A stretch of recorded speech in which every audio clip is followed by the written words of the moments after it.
Di Ibu Negara, insiden pertembungan manusia dan reptilia seperti ular kian dilaporkan saban hari.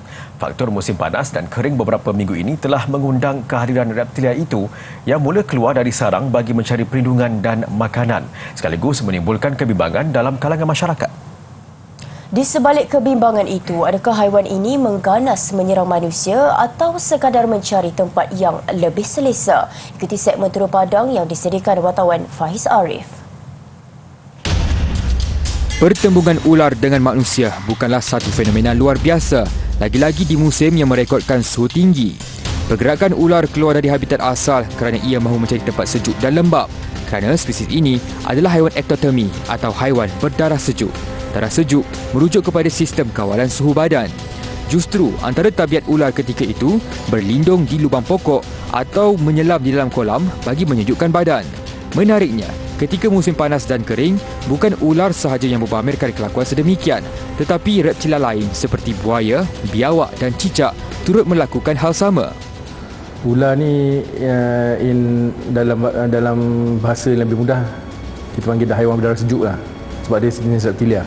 So sama macam kura-kura, buaya, biawak, termasuk ular, dia tak boleh mengawal atur dia punya suhu dalaman.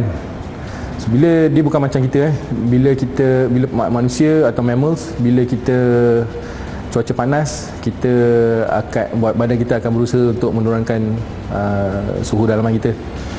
Tambah beliau, suhu panas yang melampau sebenarnya tidak akan menyebabkan reptilia ini bertindak agresif. Sebaliknya, haiwan ini hanya akan menunjukkan kelakuan agresif apabila mempertahankan diri daripada musuh atau melindungi sarang. Untuk kita kata dia agresif, dia tidak lebih agresif.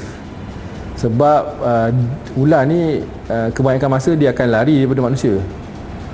90% of the time that you encounter snake, kalau kita bertemu dengan ular, 90% daripada masa, daripada risiko untuk dipatuk, 90% tu tak ada lah. Ya, dia adalah haiwan yang tenang, kecuali kalau kita dah ganggu dia. Mengulas lanjut, antara langkah pencegahan yang dipercayai relevan untuk mengelak pertembungan dengan reptilia ini adalah masyarakat disaran memagari kawasan berpotensi dengan menggunakan bahan pewangi seperti ubat gegat dan kapur barus. Untuk masyarakat, mungkin boleh cubalah bau-bauan yang seakan-akan gegat kan. Sebenarnya yang paling function sekali kapur barus. Tapi takkan you nak letak bau kapur barus sekeliling rumah. Buletin TV9 turut berkesempatan menebual anggota Pertanah Awam APM daerah Kuala Lumpur berhubung peningkatan tangkapan spesies reptilia itu di Kuala Lumpur. Difahamkan jumlah tangkapan ular di wilayah itu kebanyakannya terdiri daripada spesies ular sawa, kerana reptilia ini mudah dijumpai di kawasan-kawasan perumahan di sekitar ibu kota. Untuk dari segi tangkapan ular di musim panas biasanya meningkat sikit daripada hari biasa, lebih kepada orang kata meningkat kepada 10% ke 20%, lebih kurang begitulah selalu kebiasaannya. Sehubungan itu, orang ramai dinasihatkan supaya mengambil langkah waspada bagi mengelakkan kemalangan tidak diingini berlaku melibatkan ular. Maka sebaiknya terus menghubungi anggota penyelamat untuk membantu menangkap ular yang memasuki kediaman.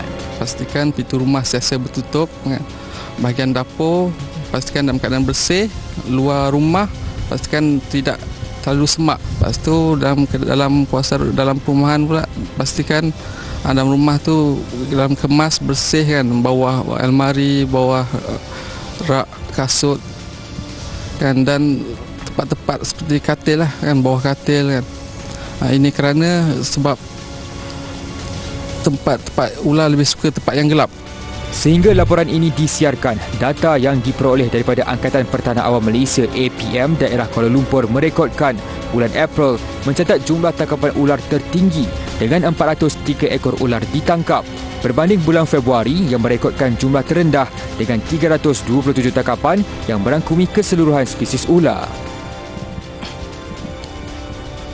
Benar diakui ketika musim panas dan kering ini banyak berlakunya pertempuran ular dan manusia. Tetapi menariknya daripada 191 spesies ular di Malaysia, hanya 24 direkodkan berbisa. Jadi perkara pertama apa yang perlu dilakukan ketika bertembung dengan reptilia ini adalah segera melaporkan kepada pihak bertanggungjawab dan jangan ada cubaan untuk membunuh reptilia ini. Faiz Arif melaporkan.